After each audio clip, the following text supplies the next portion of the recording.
Hello everyone, and welcome to my BTG official channel. Dani makes Andre a startling offer as Bill looks for help. Dani confesses to kissing Bill to Pamela, the woman with the strange accent and the loud laugh. She also tells her girlfriend about Bill's run-in with her present husband and Haley's visit from someone looking for a husband.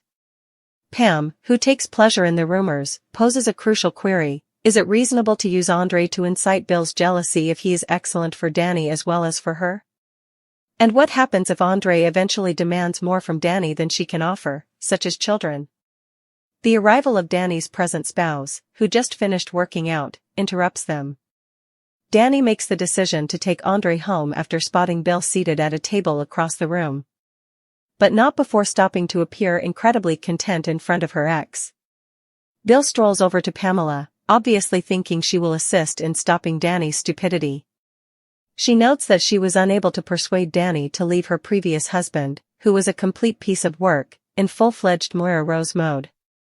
Dani tells Andre that she doesn't want him to regret their time together while they are at her house. He claims to be content and to understand the value of time because he lost both of his parents when he was a little child. Dani, still not convinced, informs Andre that if he wants to accept it, she's providing him an escape with no regrets. Is Haley able to pardon Bill? Haley gives Bill the cold shoulder when he wakes up, and he wonders where he was the previous evening. He asks for Haley's faith despite the fact that she caught him lying to her face, which makes their interaction less than ideal. Additionally, he maintains that he does not have erectile dysfunction in spite of what occurred, or did not occur, last night. Bill informs Haley before they depart that she must come to terms with Dani's presence in their lives if they want to remain married. As he leaves, his wife asks if. Later, when Haley visits Bill's office, she apologizes to Tomas for attempting to use him in her scheme to incite jealousy in his boss. She assures him that now that she and Bill are back on firm ground, it won't happen again. Awful, hallucinogenic Haley. Eva and Leslie present their cases to each other. To assist her out-of-control mother get back on track, Eva turns to Jan and Mona. Mona doesn't want to interact with Leslie since she is still upset about being taken advantage of by her old buddy. But Jan listens to Eva and says she will speak with the young woman's mother. Leslie, too?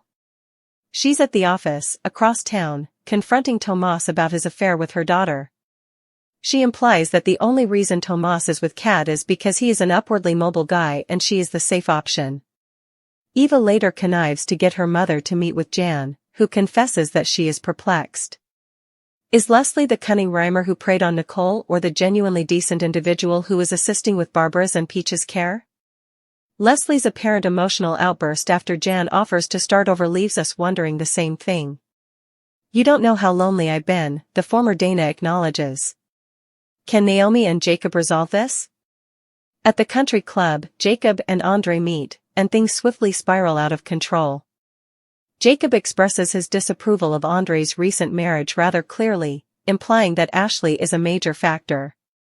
When Jacob gets home later, he and Naomi talk about the unborn child she is carrying once more. The soon-to-be father acknowledges that, up until she revealed she was expecting, he was content with not having children. He admits, I could see in that moment what it would be like to raise a child with you. She is aware that although it is a beautiful dream, the actual situation would be different. Oh my, nappies, baby poop, and sitters. He says, it might be more difficult than I'm thinking, but it might be 1,000 times better than whatever you're scared of. He assures her that they will work things out together, but she fears they have different desires and may end up drifting away. The rain poured over the glass walls of the high-rise like liquid silver, blurring the city lights below into a dreamy haze of neon red and gold, and Dani sat across from Andre at the edge of the mahogany conference table, her expression calm yet unreadable, her eyes carrying that dangerous stillness that always came before a storm. Andre had known her for years, first as a friend, then a rival, then something far more complicated, and now, in this quiet, charged moment, he couldn't tell if she was about to destroy him or save him. She leaned forward slightly, fingers clasped together, her voice smooth as velvet and just as dangerous when she said, Andre, I have a proposal that could change everything. He almost laughed, of course she did. Dani never entered a room without changing the temperature of it. She was brilliant, ruthless, beautiful, and impossible to predict. But this time, she looked different. Her confidence was still there, but behind it flickered something rawer, something human, something almost like guilt. The last time they had sat together like this, it was in Paris, 3 years ago, when he had turned down her offer to merge their companies because he couldn't trust her, and because he couldn't separate business from the fire that always burned between them. That night had ended in an argument, a kiss, and a betrayal that still haunted them both. Now, here she was again, holding his gaze with eyes that hid more than they revealed. "I'm listening," he said quietly, his voice steady though his pulse wasn't. Dani smiled faintly, but there was no triumph in it, no playfulness, just gravity. "Your company is sinking, Andre. You've been pretending it's not, but the numbers don't lie.